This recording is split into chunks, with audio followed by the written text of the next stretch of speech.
May the name of the Lord be glorified. ദൈവനാമം മഹത്വപ്പെടുമാറാകട്ടെ. I always give thanks to the Lord for every opportunity that He gives to share from His Word. ദൈവവചനത്തിൽ നിന്ന് share ചെയ്യുവാൻ ലഭിക്കുന്ന ഓരോ അവസരത്തിനായിട്ട് ഞാൻ വളരെ നന്ദിയുള്ളവനാണ്. Let's turn to the Word. ദൈവവചനത്തിലേക്ക് നമുക്ക് തിരിയാം. Turn with me, if you will, to Exodus chapter 3, and we're going to read the first 6 verses. Exodus chapter 3. പുറപ്പാട് പുസ്തകം 3-ാം അധ്യായത്തിന്റെ ആദ്യത്തെ 6 വാക്യങ്ങൾ വായിക്കാം. My message today is entitled Encounters with the Sacred. വിശുദ്ധനുമായിട്ടുള്ള ചില കൂടിക്കാഴ്ചകൾ എന്നാണ് ഇന്നത്തെ എൻ്റെ പ്രസംഗത്തിന്റെ title. Finding God in our daily life. നമ്മുടെ ദൈനംദിന ജീവിതത്തിൽ എങ്ങനെ ദൈവത്തെ കണ്ടുമുട്ടാം? Let's read.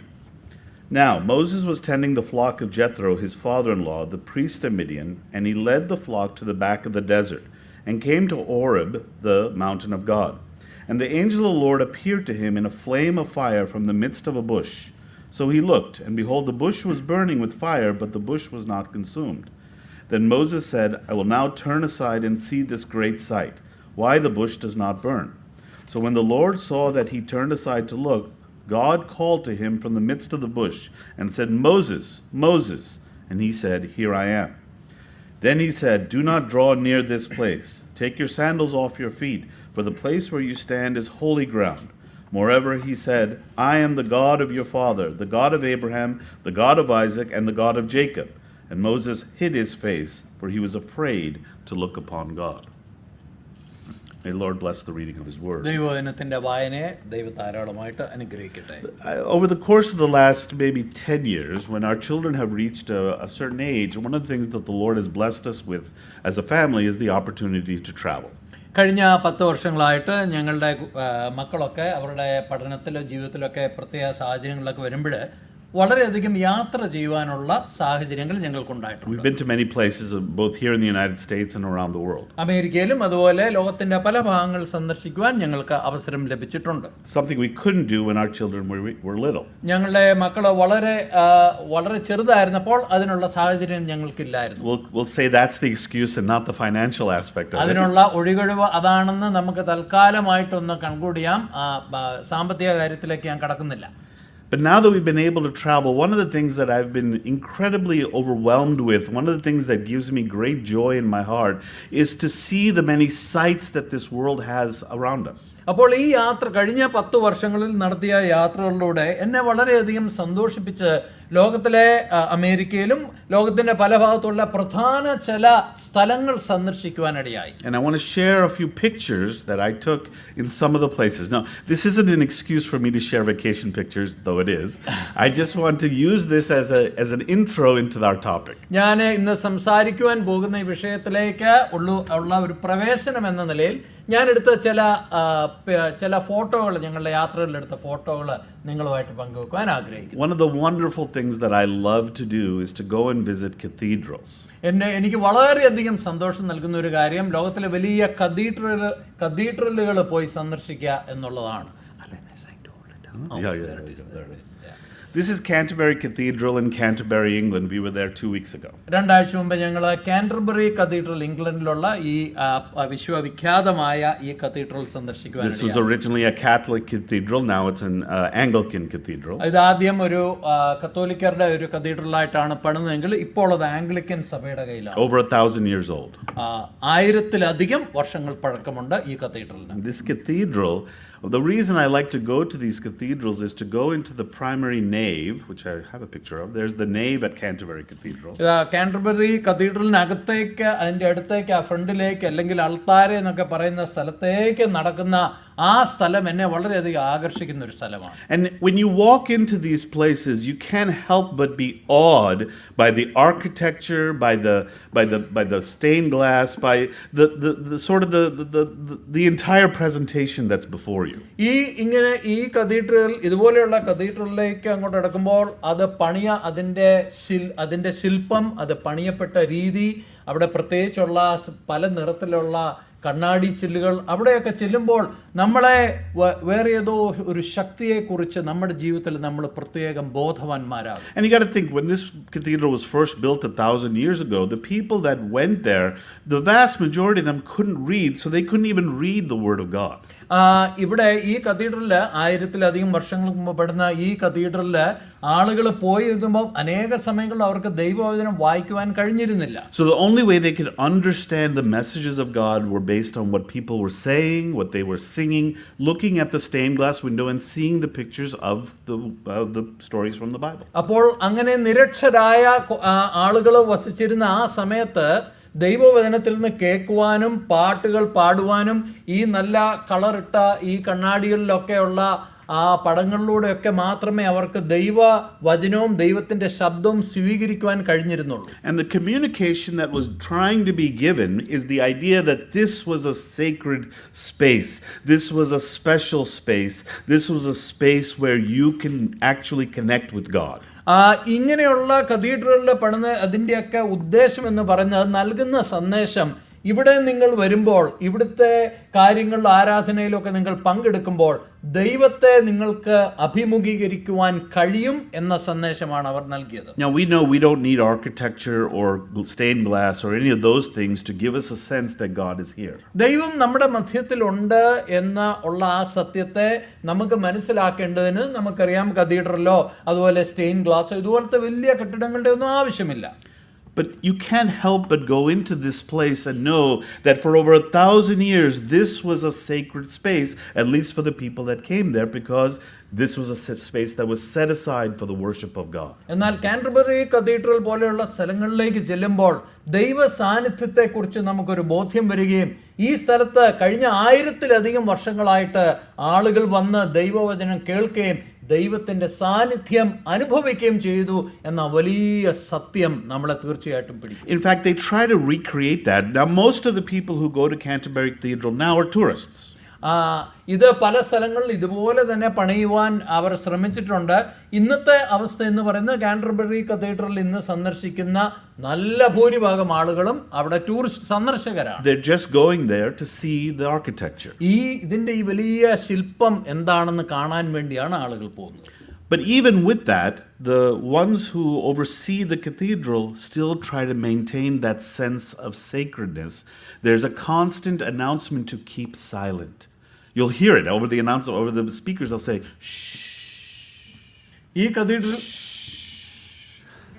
ഈ കാൻറ്റർബറി കത്തീഡ്രലിൽ ചെല്ലുമ്പോൾ ഇത്രയെല്ലാം സന്ദർശകരൊക്കെ വരുമ്പോഴും കൂടെ ഇത് ദൈവം വസിക്കുന്ന അല്ലെങ്കിൽ അങ്ങനെയുള്ള ഒരു പ്രത്യേകതയുള്ള സ്ഥലമാണെന്നും ഇവിടെ മൗനം പാലിക്കണമെന്ന് പല പ്രാവശ്യം അവരവിടെ അനൗൺസ് ചെയ്തു. And it's very interesting because they announce it. That's exactly what I just did. Is exactly what they do. They don't say silence or anything. They just go shh, and everyone quiets down for about a minute, and then the noise comes back. അങ്ങനെ പലയാവർത്തി അവർ വാക്കുകൾ പറയില്ല, എന്നാൽ ഇങ്ങനെ എന്നുള്ള ശബ്ദം വെക്കുമ്പോൾ പെട്ടെന്ന് അവിടെ ഒരു മൗനമുണ്ടാവും. അതിനുശേഷം പിന്നെ ആളുകൾ സംസാരിക്കാനൊക്കെ തുടങ്ങും. Show you another one. മറ്റൊരു ചിത്രം കാണിക്കട്ടെ. This is Notre Dame Cathedral in Paris, France. ഫ്രാൻസിലെ പാരീസിലെ നോട്ടർ ഡെയിം കത്തീഡ്രലാണ്. Very famous cathedral, one of the most famous cathedrals in the world. ഇത് ലോകത്തിലെ ഏറ്റവും അധികം ഫേമസ് ആയിരിക്കുന്ന ഒരു cathedral പള്ളിയാണിത്. This cathedral burned down 6 years ago. So in 2019, this cathedral burned down. 2019 നമുക്കറിയാം വലിയ വാർത്തയായിരുന്നു. ഈ കത്തീഡ്രലിൽ വലിയ ഒരു തീപിടുത്തമുണ്ടായി. The world saw that this was such a great loss that over $1 billion was contributed to reconstruct this cathedral. ഈ കത്തീഡ്രലിൽ ഇങ്ങനെ കത്തി നശിക്കുന്ന വലിയൊരു നഷ്ടമാണ് എന്ന് ലോകം കണ്ടിട്ട് ഏകദേശം $1 ബില്യൺ ചെലവാക്കി അത് അവർ പണിതെടുത്തു. And when you go inside, you again see the nave at the cathedral. You get that sense of sacredness, a place that's so special. Even though they don't believe in the religious part of it, they believe it was worth rebuilding.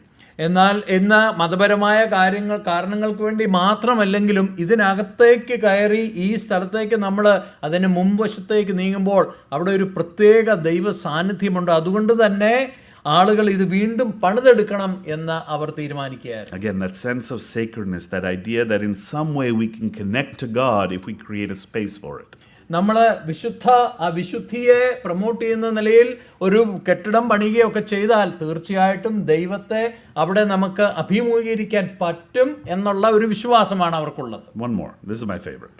ഒരു കാര്യം കൂടെ, ഇതാണ് എൻ്റെ ഏറ്റവും favourite ഉള്ളത്. This is the Sagrada Familia Basilica in Barcelona, Spain. സ്പെയിനിലെ ബാഴ്സലോണയിലുള്ള സഗ്രാഡ ബസിലിക്കയാണ്. Now you can see this cathedral doesn't look like the other two cathedrals. തീർച്ചയായിട്ടും നേരത്തെ കണ്ട രണ്ട് പള്ളികൾ പോലെയല്ല ഈ പള്ളി. This was actually designed by a famous artist named Gaudi. ഗാൽവി എന്ന് പറയുന്ന വളരെ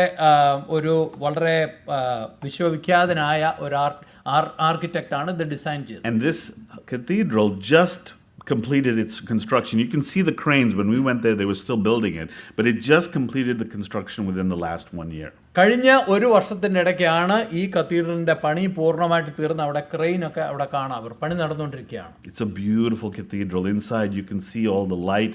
One of the things he wanted was to say that this was a space filled with light, a reflection of God being there. ഈ കത്തീഡ്രലിനകത്ത് കയറിയാൽ വളരെ ഭംഗിയായ നിലയിലാണ് ലൈറ്റുകൾ ക്രമീകരിച്ചിരിക്കുന്നത്. അവരുടെ ആഗ്രഹം, താല്പര്യം ഇതിനകത്ത് വരുന്നവരും ദൈവ സാന്നിധ്യം അവർ അനുഭവിക്കണം എന്നുള്ളതാണ്. One of my favorite parts of this cathedral is on the front door. They have carved into that front door the entire Gospel of Mark. എന്നെ വളരെയധികം ആകർഷിച്ചത് ഈ ബസിലിക്ക, ഈ കത്തീഡ്രലിന്റെ മുമ്പത്തെ ആ വാതിലേല് മർക്കോസിന്റെ സുവിശേഷം പൂർണ്ണമായിട്ട് അവരവിടെ കുത്തിവെച്ചു. It says Jesus. If you look very carefully, you can see. എന്റെ നടുക്ക് നോക്കിയാൽ ജീസസ് എന്ന് എഴുതിയിരിക്കുക. മർക്കോസിന്റെ സുവിശേഷമാണ് പൂർണ്ണമായിട്ട് അവിടെ കുത്തിയിരിക്കുന്നത്. Again, a space that has been created so that people can connect with God, so they can get a piece of that or a touch with that sacred sense of the divine. ദൈവവുമായിട്ട് ഒരു അഭിമുഖം നടത്തുവാനും ദൈവ സാന്നിധ്യത്തെക്കുറിച്ച് പൂർണ്ണമായിട്ട് ബോധ്യമുള്ളവരാകുവാൻ വേണ്ടി ആ ലക്ഷ്യത്തോടു കൂടിയാണ് അവർ ഇപ്രകാരം അവിടെ ചെയ്തിരിക്കുന്നത്. I want you to know that I love going to cathedrals.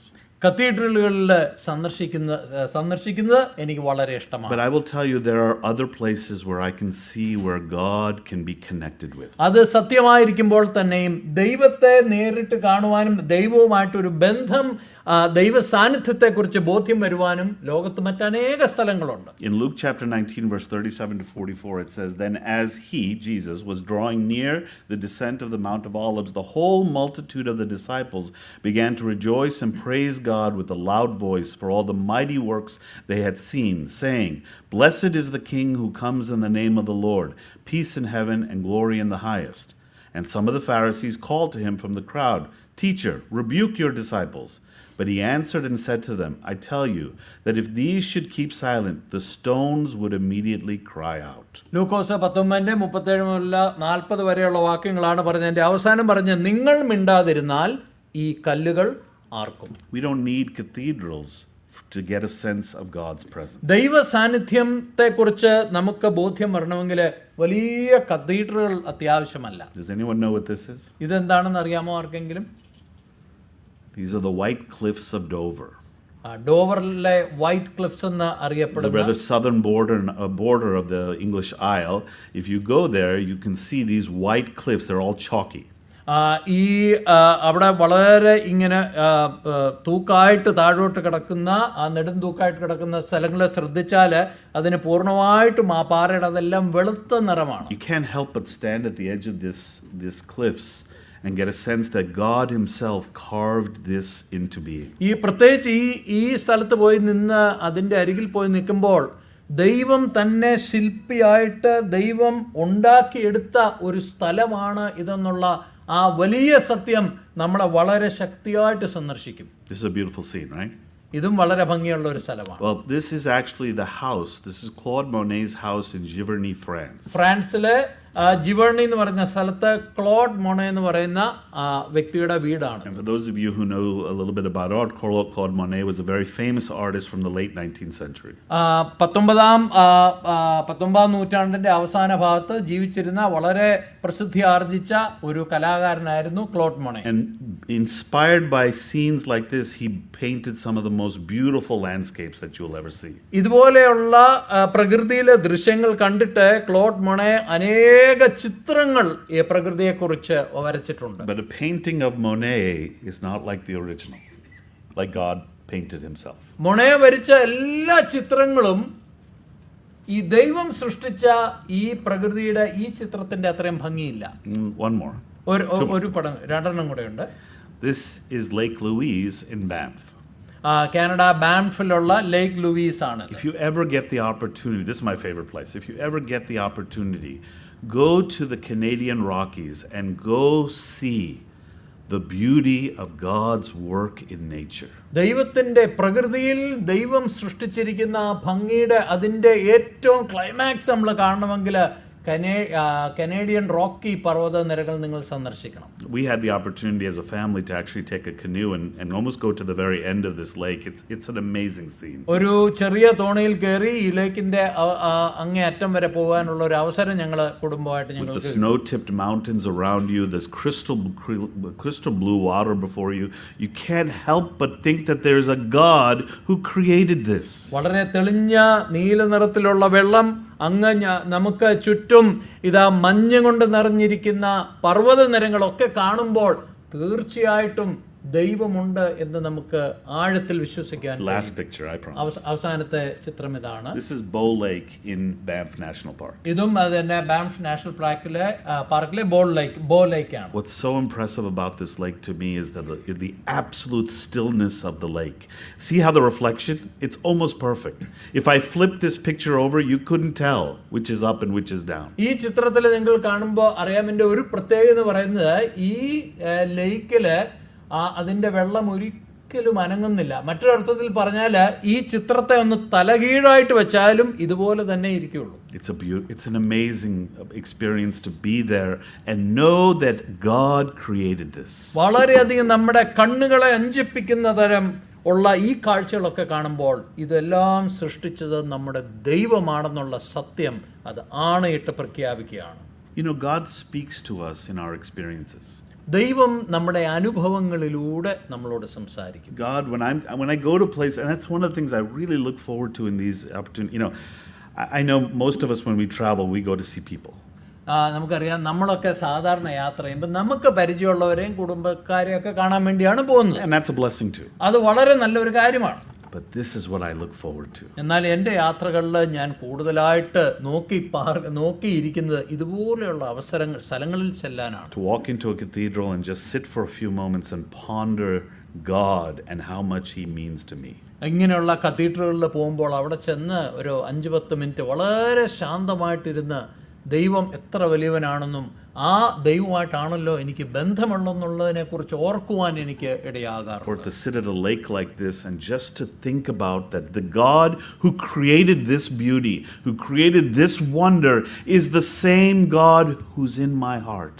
അല്ലെങ്കിൽ ഇതുപോലെയുള്ള തടാകങ്ങളുടെ അടുത്തൊക്കെ പോയി ഇരുന്ന് ചിന്തിക്കുകയും ഇത്ര മനോഹരമായിട്ട് ശ്രേഷ്ഠമായിട്ട് ഇതിനെയൊക്കെ ഉണ്ടാക്കിയ ദൈവമാണ് എൻ്റെ ഹൃദയത്തിൽ വസിക്കുന്നത് എന്ന് ചിന്തിക്കുവാൻ കഴിയുന്നത് എത്ര നല്ല ഒരു കാര്യം. So I want to look at 2 encounters in the Bible where men came across a situation where God came upon them and they were completely awed by the fact that God was there. ഇന്ന് ഈ ദൈവവചനത്തിൽ നിന്ന് ഇതുപോലെ ദൈവത്തെ നേരിട്ട് അഭിമുഖീകരിക്കുന്ന 2 സാഹചര്യങ്ങളെ കുറിച്ചാണ് എനിക്ക് പറയുവാനുള്ളത്. And the goal is for us on a daily basis to look for these kinds of experiences. അങ്ങനെ ചെയ്യുന്നതിന്റെ ഉദ്ദേശം എന്ന് പറയുന്നത് നമ്മുടെ ജീവിതത്തിൽ ഓരോ ദിവസവും നമ്മൾ ജീവിക്കുമ്പോൾ ഇതുപോലെയുള്ള അവസരങ്ങൾ നമുക്കുണ്ടാകട്ടെ എന്ന ആഗ്രഹമാണ്. The first one is Moses.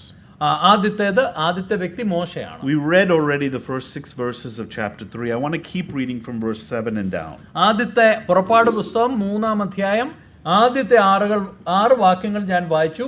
7 മുതൽ താഴോട്ടുള്ള വാക്യങ്ങളും വായിക്കും. Yes, we can do it. And the Lord said, I have surely seen the oppression of my people who are in Egypt, and have heard their cry because of their taskmasters, for I know their sorrows.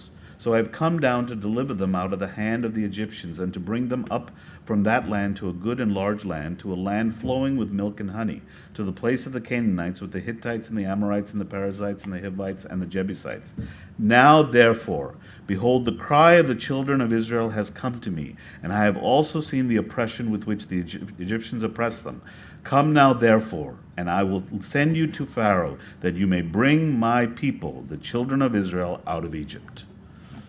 One of the things I want to point out, and this goes back to the beginning of this passage, is that God can be encountered in the most unexpected situations. ആദ്യമായിട്ട് എനിക്ക് നിങ്ങളോട് പറയുവാനുള്ളത്, നമ്മുടെ ജീവിതത്തിലെ ഒട്ടും പ്രതീക്ഷിക്കാത്ത സ്ഥലങ്ങളിൽ നമുക്ക് ദൈവത്തെ നേരിട്ട് അഭിമുഖീകരിക്കുവാൻ കഴിയും. When you read this passage, it almost looks like Moses is trying to avoid everybody. ഇവിടെ ഈ വാക്യങ്ങൾ വായിക്കുമ്പോൾ നമുക്ക് കിട്ടാവുന്ന ഒരു സന്ദേശം എന്ന് പറയുന്നത്, മോശ എല്ലാവരെയും ഒഴിവാക്കി അവിടെ നിന്നൊക്കെ പോകുന്ന ഒരു ചിത്രമാണ്. He took the flock to the back of the desert. I don't know what that means. I don't know what the back of the desert means, but it makes it sound like a very remote place. It says to Horeb, the mountain of God. മോശ ഹോരേബ് പർവ്വതത്തിനടുത്തുള്ള മരുഭൂമിയുടെ അങ്ങേയറ്റം വരെ എല്ലാരിൽ നിന്നും മാറി ആളുകളെ കൊണ്ടുപോയി എന്നാണ് വായിക്കുന്നത്. Remember, he's running away, right? He's a guilty man running away from Egypt. നമുക്കറിയാം, മിസ്രൈമിൽ നിന്ന് കുറ്റബോധം കൊണ്ട് മോശ അവിടെ നിന്ന് രക്ഷപ്പെട്ട് ഓടുകയാണ്. This is a man who wants no attention. ആരുടെയും ശ്രദ്ധ തന്നിലേക്ക് ആകരുതേ എന്നുള്ള ആഗ്രഹത്തിലാണ് മോശ ഓടിപ്പോകുന്നത്. Many of us are like that. നമ്മൾ പലരും ഇങ്ങനെയല്ലേ? We don't really want to be in the scene. നമുക്ക് പ്രത്യേകിച്ച് അങ്ങനെ പ്രത്യേക ശ്രദ്ധയോ അറ്റൻഷൻ ഒന്നും Let other people take, let them go do the work. I'll just sit here and be a spectator. മറ്റുള്ളവർ കാര്യങ്ങളെല്ലാം ചെയ്തിട്ട് ഞാൻ ഇവിടെ മിണ്ടാതെ ഒരു സൈഡിൽ ഒതുങ്ങിക്കൂടി. Sissel knows, let him take the free. He always goes and let him take care of all that. സിസിൽ സാറിന് ചെയ്യുന്നതുകൊണ്ട് സിസിൽ തന്നെ ചെയ്തോളൂ. That's right when God is going to call you. ആ സമയത്ത് ഓർത്തോണം, അങ്ങനെ നിങ്ങൾ ഇരിക്കുന്ന സമയത്തായിരിക്കും ദൈവം നിങ്ങളെ വിളിക്കാൻ. Moses was not expecting God to call him. ദൈവം മോശയെ വിളിക്കും എന്നുള്ള യാതൊരു പ്രതീക്ഷയും മോശയ്ക്കില്ലായിരുന്നു. One of the funny things in our house, and my dad always laughs whenever he comes, is the way our house is set up. The bedroom that's literally at the very back of the house, or at least the most remote part of the house, is Mark's bedroom. ഞങ്ങളുടെ വീട്ടിൽ വരുമ്പോൾ ഞങ്ങളുടെ ആ വീട്ടിലെ ഏറ്റവും പിറകുവശമായിട്ട് ഏറ്റവും ദൂരെ ഇരിക്കുന്ന ബെഡ്റൂമാണ് മാർക്കിന്റെ bedroom. And it wasn't meant by that, but that's just how it worked out. അതങ്ങനെ ഞങ്ങൾ പ്രത്യേകിച്ച് അങ്ങനെ രൂപകൽപ്പന ചെയ്തതല്ല, അതങ്ങനെ സംഭവിച്ചതാണ്. Unfortunately and unfortunately, however you want to look at it, we are shouting Mark's name all day, every day. ഭാഗ്യവശാലോ നിർഭാഗ്യവശാലോ അതുകൊണ്ട് ഞങ്ങൾ എല്ലാ ദിവസവും അവിടുന്ന് മാർക്കിനെ വിളിക്കുമ്പോൾ വളരെ ഉച്ചത്തിലാണ് വിളിക്കുന്നത്. So every time Daddy comes over, he goes, and we say, Mark! Mark! അപ്പൊ അതുകൊണ്ട് ഡാഡി വരുമ്പോൾ ഞങ്ങൾ വളരെ ഉറക്കെ മാർക്കിനെ വിളിക്കും. അത് കേട്ടോണ്ട് ഡാഡി എന്നാൽ ഇതൊക്കെ ഒന്ന് മാറ്റി അല്പം ഭേദമായ നിലയിൽ വിളിക്കാൻ വേണ്ടി ഞങ്ങൾ ഒരു ഫോൺ കൊടുത്തു. അത് കാര്യങ്ങളെ പരിഹരിക്കുമെന്നാണ് ഞങ്ങൾ കരുതിയത്. എന്നാൽ ഫോണില് എയർപ്ലെയിൻ മോഡിൽ ഇട്ടാൽ ഒരു കോളും വരില്ല. So if you try to call Mark, don't expect him to pick up. അതുകൊണ്ട് മാർക്കിനെ നിങ്ങൾ ഫോൺ ചെയ്താൽ അവനെ ഫോൺ എടുക്കുമെന്ന് പ്രതീക്ഷിക്കരുത്. When Moses was trying to escape the attention of every man in the world, God appeared to him in a burning bush. ലോകത്തുള്ള തനിക്ക് ചുറ്റുമുള്ള സകല മനുഷ്യരുടെ ശ്രദ്ധയിൽ നിന്ന് ഓടി രക്ഷപ്പെടുന്നതിന്റെ ഇടയിലാണ് ദൈവം മോശയെ ശ്രദ്ധിക്കുന്നത്. And when God called him, he called him in such a way that Moses had to make a decision to turn aside to address this situation, or he could have run away.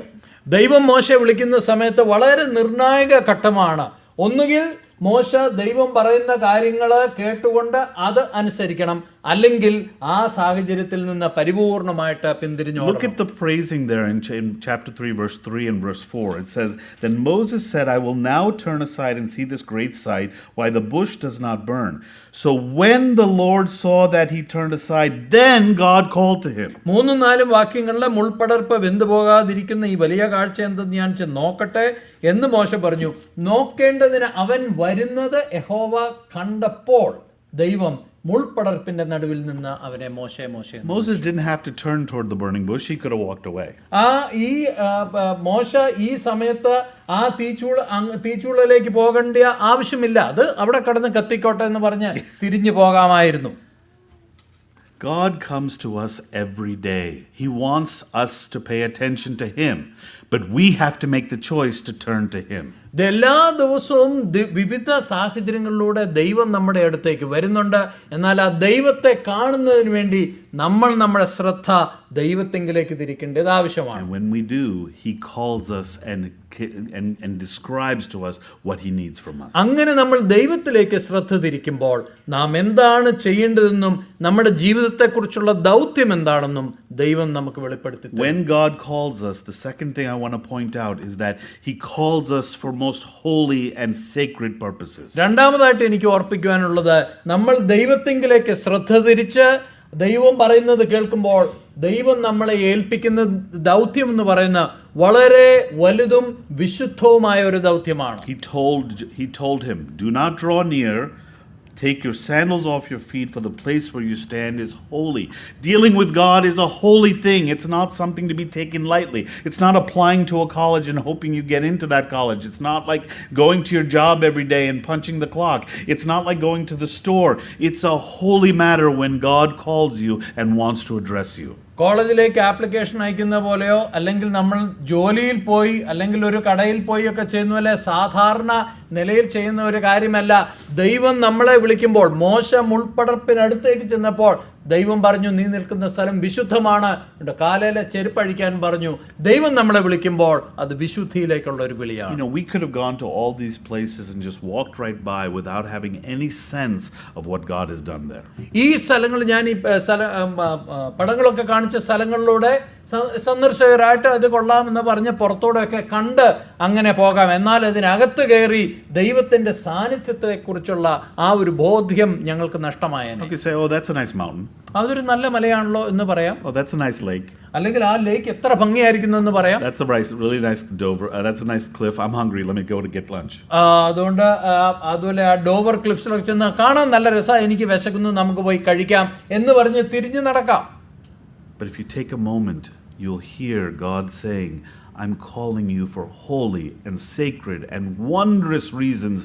Please pay attention." എന്നാൽ നമ്മൾ ഒരു നിമിഷം ശാന്തമായി ശ്രദ്ധിച്ച് ദൈവം പറയുന്നത് കേൾക്കുകയാണെങ്കിൽ നമുക്കും കേൾക്കാൻ കഴിയും, നിന്നെ ഞാൻ പ്രധാനപ്പെട്ട ഒരു വിശുദ്ധമായ ദൗത്യം നിന്നെ ഏൽപ്പിക്കുകയാണ്. As you read further down, you hear that the reason why he has called Moses is because he has heard the cry of the children of Israel and he is going to respond through a great work in Moses. ദൈവം മോശയെ വിളിച്ചതിന്റെ കാരണം അവിടെ താഴെയുള്ള വാക്യങ്ങളിൽ പറയുന്നുണ്ട്. മിസ്രൈമിൽ വസിക്കുന്ന എൻ്റെ ജനത്തിന്റെ നിലവിളി, അവരുടെ ഞരക്കം ഞാൻ കേട്ടു.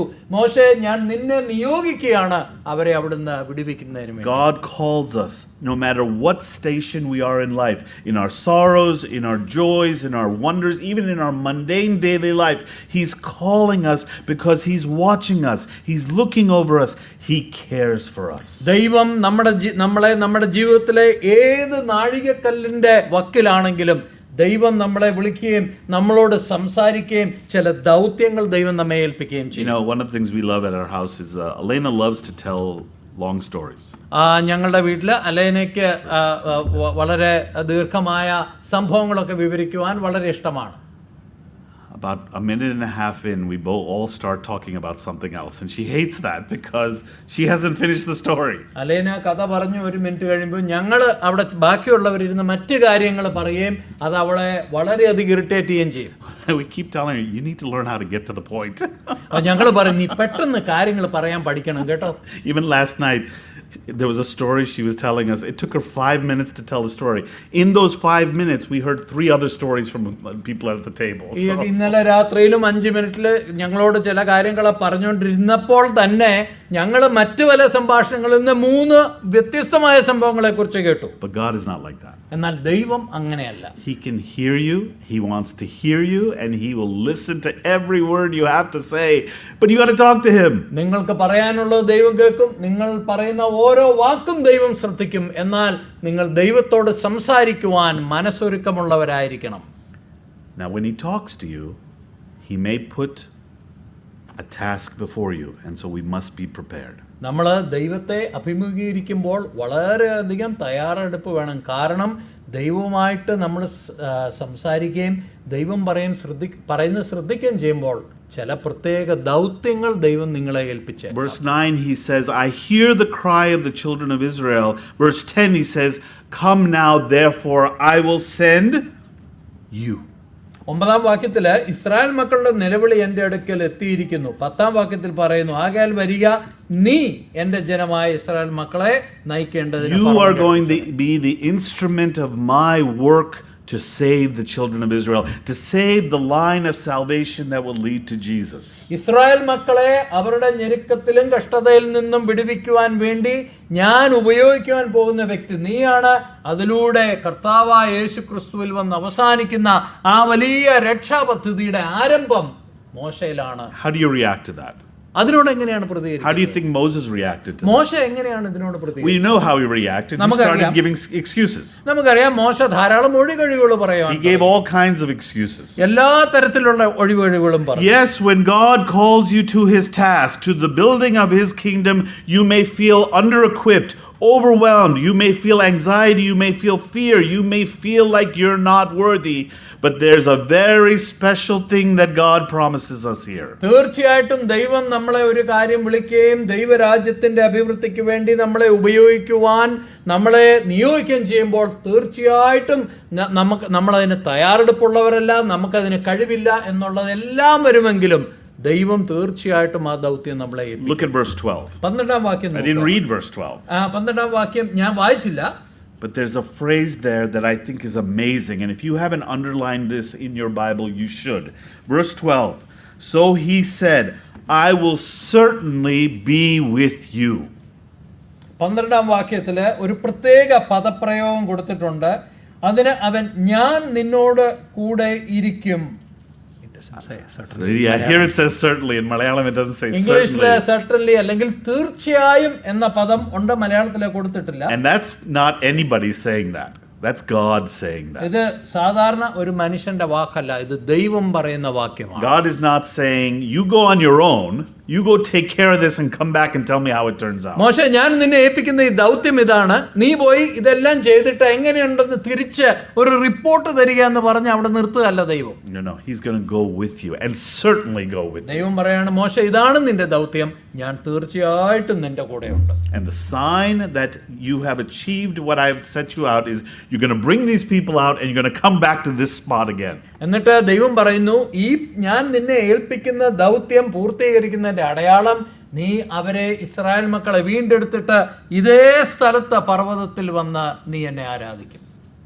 We may be afraid. We may be overwhelmed. We may be anxious about the work God has set before us. ദൈവം നമ്മുടെ മുമ്പാകെ വയ്ക്കുന്ന ചില ദൗത്യങ്ങളെ കാണുമ്പോൾ നമുക്ക് ഭയമായിരിക്കും, നമുക്ക് വളരെ ആശങ്കയായിരിക്കും.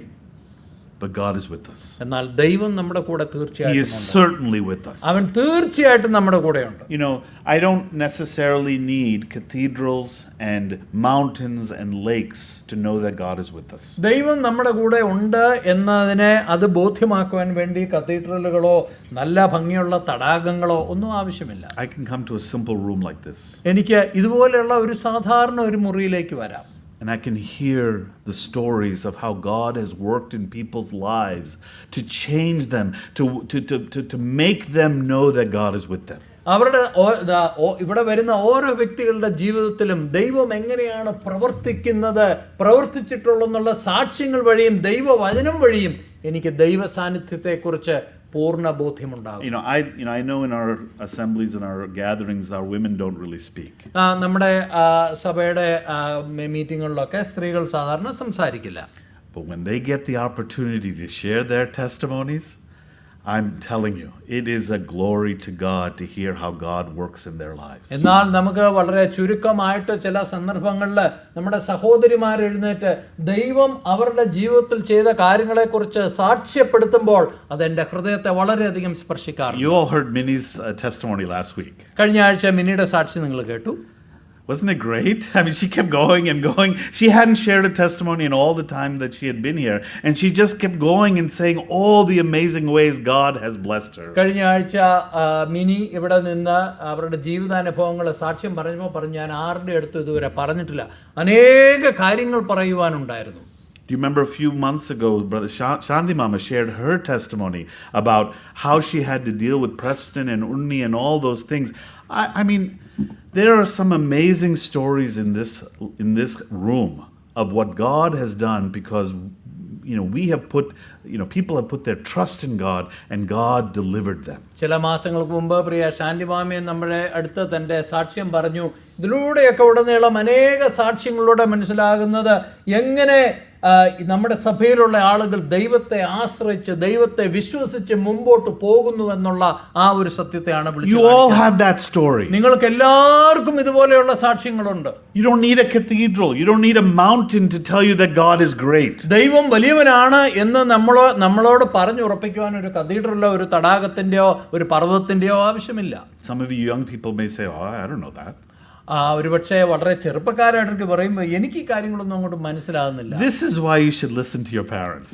അതുകൊണ്ടാണ് ഈ കാരണത്താലാണ് നിങ്ങളുടെ മാതാപിതാക്കന്മാർ പറയുന്നത് ശ്രദ്ധിക്കണം എന്ന് പറയുന്നത്. I cannot help but look back at my life and know that there was a God who was able to trace every aspect, every moment, every day of my life to get to this point today. ഞാൻ ഇന്ന് നിൽക്കുന്ന ഈ പോയിന്റിൽ വരുന്നതിന് വേണ്ടി അനേക വർഷങ്ങൾ പിമ്പിലേക്ക് നോക്കി ഓരോ നാഴികക്കല്ലിലും ഓരോ പ്രതിസന്ധി ഘട്ടങ്ങളിലും എൻ്റെ ജീവിതത്തിലും ദൈവം എത്രമാത്രം എൻ്റെ കൂടെ ഉണ്ടായിരുന്നു എന്ന് എനിക്ക് ധൈര്യമായിട്ട് പറയുവാൻ കഴിയും. And this goes to the second encounter that I want to share with you. രണ്ടാമത്തെ ഒരു സാഹചര്യം എനിക്ക് നിങ്ങളോട് പറയുവാനുള്ളതിലേക്ക് We're going to go to the other end of the Bible. Turn to Revelation chapter 1. വേദപുസ്തകത്തിന്റെ ഏറ്റവും അവസാനത്തെ പുസ്തകത്തിലേക്ക് പോകാം.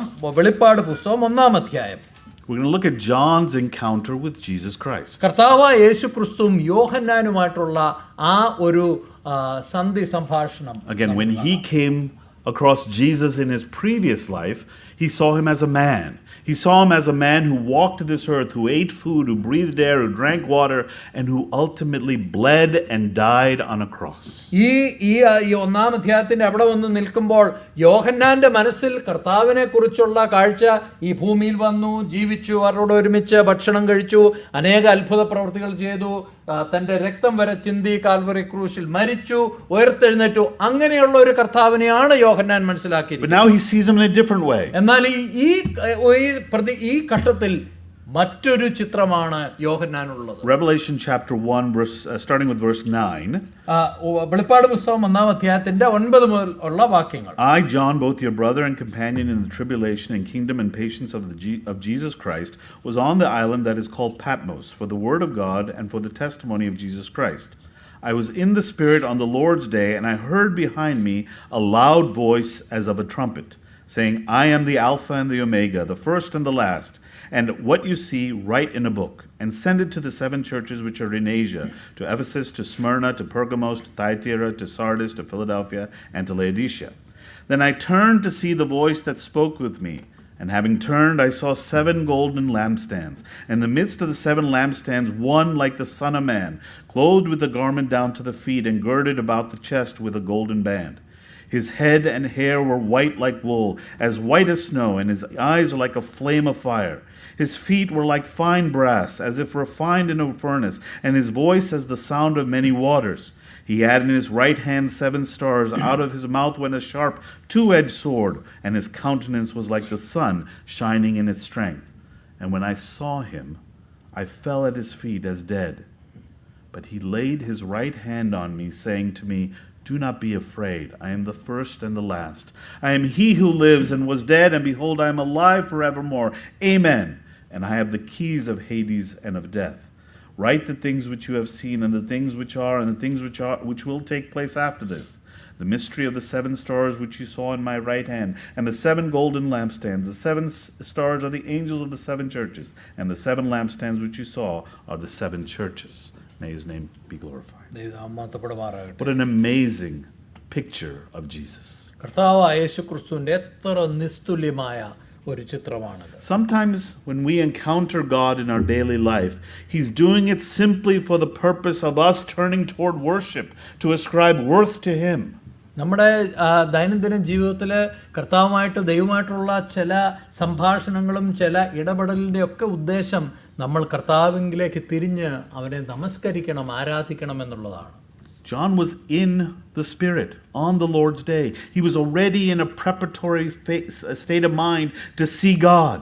ഇവിടെ കർത്തൃ ദിവസത്തിൽ വിവശനായിട്ട് Patmos ദ്വീപില് യോഹന്നാനായിരിക്കുകയാണ്. And God revealed to him in a way that he had never seen Jesus before. കർത്താവ് യേശു ക്രിസ്തുവിനെ ഇതുവരെ കണ്ടിട്ടില്ലാത്ത നിലയിൽ ദൈവം യോഹന്നാന് വേണ്ടി വെളിപ്പെടുത്തുകയാണ്. Even today, God is calling you to recognize him as Lord, as Alpha and Omega, as the first and the last, as the transformed Jesus who has saved us from our sins. ഈ 2026 ഈ തേജോമയനായ ക്രിസ്തുവിനെ കാണുവാനും അവങ്കിലേക്ക് ശ്രദ്ധ തിരിക്കുവാനും അവനെ നമസ്കരിച്ച് അവനെ ആരാധിച്ച് സേവിക്കുവാനും ദൈവം നമ്മെ ആഹ്വാനം ചെയ്യുന്നു. When you see these descriptions, John was in his 90s and he's writing these words of how he is seeing this Jesus, which he has never seen like this before. Maybe at the Transfiguration he saw him, but this was an experience that was beyond just day-to-day, mundane things.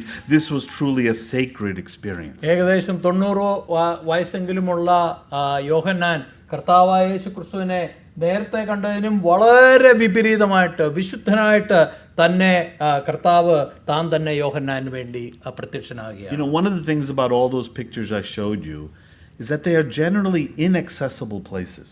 ഞാൻ ഈ കാണിച്ച ചിത്രങ്ങളിൽ പല സ്ഥലങ്ങളും അത്ര പെട്ടെന്ന് അങ്ങോട്ട് ചെല്ലാവുന്ന സ്ഥലങ്ങളല്ല. In all of those naves, in all of those cathedrals, there's only so far that you can go. After that, they put a block. You can't go any further. ഈ ദേവാലയങ്ങളിലെ കത്തീഡ്രലിലൊക്കെ നമുക്ക് കാഴ്ചക്കാർക്കൊക്കെ അവിടെ പോയി കാണാം. എന്നാൽ ഒരു പ്രത്യേക ഭാഗം കഴിയുമ്പോൾ അവരവിടെ ബ്ലോക്ക് ചെയ്ത് വെച്ചിട്ടുണ്ട്. Go to the mountain. I can't go to the top of the mountain. മഞ്ഞ് നിറഞ്ഞ ആ പർവ്വത നിരകളിലേക്കൊക്കെയോ ആ പർവ്വതത്തിന്റെ മുകളിൽ കയറുവാൻ എനിക്ക് കഴിയില്ല. Not because I physically can't. എനിക്ക് ശാരീരികമായിട്ട് കഴിയില്ലെന്നുള്ള മാത്രമല്ല, though I probably physically can't. എനിക്ക് ശാരീരികമായിട്ട് അത് കഴിയില്ല. But because it's not safe. It's not an easy way to get across that lake and get up the mountain. കാരണം ആ തടാകം കടന്ന് ആ മലയുടെ മുകളിൽ കയറുക എന്ന് പറയുന്നത് വളരെ ശ്രമകരമായ ഒരു കാര്യമാണ്. In fact, all of these places remind me in some way that in some ways God is inaccessible. ഈ സ്ഥലങ്ങളൊക്കെ കാണുമ്പോൾ ഒരു പക്ഷേ നമ്മുടെ മനസ്സിൽ വരാവുന്ന ഒരു ചിന്ത എന്ന് പറയുന്നത്, ദൈവം ഇത്ര വിദൂരതയിലൊക്കെ ജീവിക്കുന്ന ആളാണോ? He's not. നമുക്കറിയാം അതല്ല. Look at what he did. Look at what Jesus did in this passage. ഈ വെളിപ്പാട് പുസ്തകത്തിൽ എന്താണ് കർത്താവ് ചെയ്തത് എന്ന് നമുക്ക് awed by the sight of Jesus, transfigured and beautiful, wonderful, eyes like fire, a golden band around him, feet like fine brass. John fell in worship before him. And what did Jesus do? He reached out and touched him with his right hand. ഇതാ വലിയ ഒരു കാഴ്ച. 7 പൊൻവിളക്കുകളുടെ നടുവിലെ മാറത്ത പൊൻകച്ച കെട്ടിയവനായി അവന്റെ തലയും തലമുടിയും വെളുത്ത പഞ്ഞി പോലെ ഹിമത്തോളം വെള്ളയോളം അഗ്നിജ്വാലക്കത്തോളം ആ നിലയിലുള്ള കർത്താവിനെ കണ്ട് യോഹന്നാൻ കാഴ്ചയിൽ കാണുമ്പോൾ ഇത്ര വലിയവനായ ആ കർത്താവ് എന്താണ് ചെയ്യുന്നത്? യോഹന്നാനെ തൊട്ടിട്ട് പറയാണ്, with his right hand, the hand of favor, the hand of inheritance, the hand that says you are one of mine. അവകാശത്തെ കാണിക്കുന്ന ആ വലങ്കൈ തൊട്ട് അവിടെ ചെന്ന് യോഹന്നാനെ തട്ടിയിട്ട് പറയാണ്, ഭയപ്പെടേണ്ട, ഞാൻ ആദ്യനും അന്ത്യനും. And look at the words of reassurance that he gives them. Don't be afraid. I am the first and the last, and I have conquered Hades and death. I have the key. Look, I have the key. വളരെയധികം ഉറപ്പിക്കുന്ന, വളരെയധികം ധൈര്യം നൽകുന്ന വാക്കുകളാണ് കർത്താവ് യോഹന്നാനോട് പറഞ്ഞിട്ട് പറയാണ്, മരണത്തെയും പാതാളത്തെയും എല്ലാം ഞാൻ ജയിച്ചിരിക്കുന്നു, അതിൻ്റെയൊക്കെ താക്കോൽ എൻ്റെ കയ്യിലാണുള്ളത്. The greatest assurance in our life is to know that Jesus Christ holds the keys of our life and our death. He is the first and the last. He is the one who began our story. He is the one who's going to continue our story in eternity. നമ്മുടെ ജീവിതത്തിന്റെ ആരംഭത്തിലും നമ്മുടെ ജീവിതത്തിന്റെ അവസാനം വരെയും നമ്മളോട് കൂടെ നിൽക്കുന്ന കർത്താവായ യേശു ക്രിസ്തു നമ്മുടെ ജീവിതത്തിന്റെ ആകെയുള്ള ആ താക്കോലവന്റെ കയ്യിലാണെന്നുള്ള ആ വലിയ സത്യം നമുക്ക് എത്ര ധൈര്യം നൽകേണ്ടതാണ്. Brothers and sisters, പ്രിയ സഹോദരീ സഹോദരന്മാരെ, sometimes when I put pictures of cathedrals and I describe my love for going to these places, I know old traditional brethren people may get a little bit worried. ഞാൻ ഒരു കാരണം ചിലപ്പോഴും ഞാനിങ്ങനെ ഈ കത്തീഡ്രലിൻ്റെയും പള്ളികളുടെയും ഒക്കെ പടങ്ങളൊക്കെ ഇവിടെ കാണിക്കുമ്പോൾ അല്പം മുതിർന്ന ബ്രദറൻ പശ്ചാത്തലത്തിലൊക്കെ വളർന്ന ആളുകൾക്ക് ഒരുപക്ഷെ ഒരു അല്പം ഈർഷ്യയൊക്കെ ഉണ്ടാകാം. Don't worry. കുഴപ്പമില്ല, ഈർഷ്യക്കൊന്നും We're not putting stained glass in, okay? നമ്മൾ നാളെ ഇവിടെ ഒന്നും അതുപോലെ കത്തീഡ്രലിലെ പോലെ ഒന്നും ആക്കാൻ പോവുമല്ല. We don't need cathedrals. നമുക്ക് ഇതുപോലെയുള്ള വലിയ കത്തീഡ്രൽ ആവശ്യമില്ല. We don't need to necessarily go to Banff National Park or to go to the White Cliffs of Dover or to Claude Monet's house to get an appreciation for God and what He has done for us. ദൈവം ആരാണെന്നും ദൈവം നമുക്ക് വേണ്ടി ചെയ്തിരിക്കുന്ന കാര്യങ്ങൾ എത്ര വലുതാണെന്നും അറിയുന്നതിന് വേണ്ടി ഈ ചിത്രങ്ങളിൽ കാണിച്ച സ്ഥലങ്ങളിലൊന്നും നമ്മൾ പോകേണ്ട ആവശ്യമില്ല. All we need is a bread and a cup. നമുക്ക് ആവശ്യമായിട്ടുള്ളത് ഒരപ്പം, ഒരു പാനപാത്രം. To remind us on a weekly basis what He did for us. കർത്താവ് നമുക്ക് വേണ്ടി എന്താണ് ചെയ്തതെന്ന് ആഴ്ചതോറും നമ്മളെ ഓർപ്പിക്കുന്ന ആ ശുശ്രൂഷ. What I'm going to also challenge you to do is to see it on a daily basis. ഞാൻ ഒരു വെല്ലുവിളി നിങ്ങളുടെ മുമ്പിൽ വയ്ക്കുന്നത് ഈ കർത്താവിനെ ദൈനംദിന ജീവിതത്തിൽ അഭിമുഖീകരിക്കുവാൻ നിങ്ങൾ തയ്യാറുള്ളവരായി. There are burning bushes before us every day. നമ്മുടെ ജീവിതത്തിന്റെ ചുറ്റും നമ്മൾ നോക്കിയാൽ ധാരാളം മുൾപടർപ്പുകളുണ്ട്. We just need to turn aside and look at them. നമ്മുടെ ശ്രദ്ധ മറ്റ് കാര്യങ്ങളിൽ നിന്ന് മാറ്റി അങ്ങോട്ടൊന്ന് നോക്കേണ്ടത് ആവശ്യമാണ്. And when we do that, അങ്ങനെ നമ്മൾ ചെയ്യുമ്പോൾ God will call you to His work.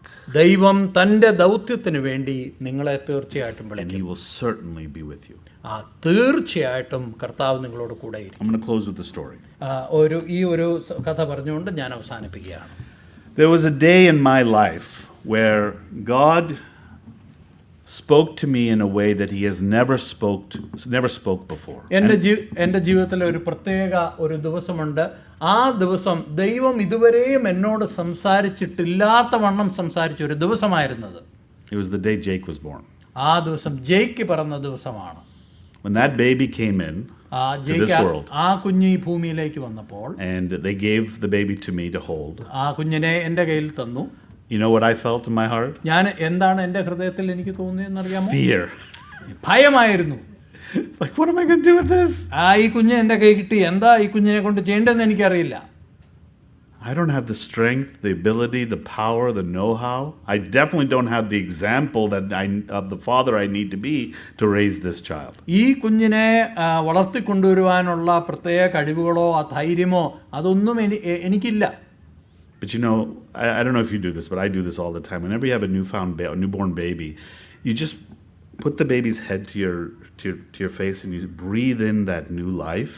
You get a sense that there's something definitely more than just yourself there. There's something more than just what's there before you. നിങ്ങളത് ചെയ്യുമെന്ന് എനിക്കറിയില്ല. എന്നാൽ ഞാൻ പലപ്പോഴും ചെയ്യാറുണ്ട്. ഒരു കൊച്ചു കുഞ്ഞിനെ എടുത്ത് ആ കുഞ്ഞിൻ്റെ മുഖം നമ്മുടെ മാറോട് ചേർത്ത് വെച്ച് ആ കുഞ്ഞ് ശ്വാസം വലിക്കുന്നത് ശ്രദ്ധിക്കുമ്പോൾ നമ്മുടെ ജീവിതത്തെക്കുറിച്ചൊരു എന്തെങ്കിലും ഒരു പ്രത്യേക appreciation നമുക്കുണ്ടാകും. And you know that God is there. അന്നേരം ആ സമയത്തും ആ സാന്നിധ്യത്തിലും ദൈവത്തിന്റെ സാന്നിധ്യം നമുക്ക് ഫീൽ ചെയ്യാൻ കഴിയും. Jake is turning 22 tomorrow. നാളെ ജേക്കിന്റെ 22ാമത്തെ ബർത്ത്ഡേ ആണ്.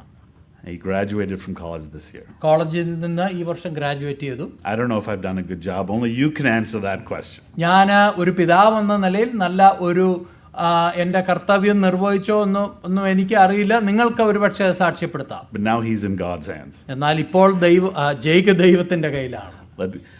And I trust that all our young people have that sense that God is speaking to you, that He is in the burning bushes all around you. And He calls to you like He did, Moses, come, now I will send you to do my work. ഇവിടെയുള്ള എല്ലാവരോടും പ്രത്യേകാൽ ചെറുപ്പക്കാരോട് ഞാൻ പറയട്ടെ, നിങ്ങളുടെ ചുറ്റും നിങ്ങൾ നോക്കുകയാണെങ്കിൽ മോശ കണ്ട പോലെയുള്ള അനേക മുൾപടർപ്പുകൾ നിങ്ങൾക്ക് കാണാൻ കഴിയും. ആ മുൾപടർപ്പിലൂടെ ദൈവം നിങ്ങളോട് സംസാരിക്കുകയും ചെയ്യും. Praise be to God for His goodness, His eternal presence, and for Jesus Christ.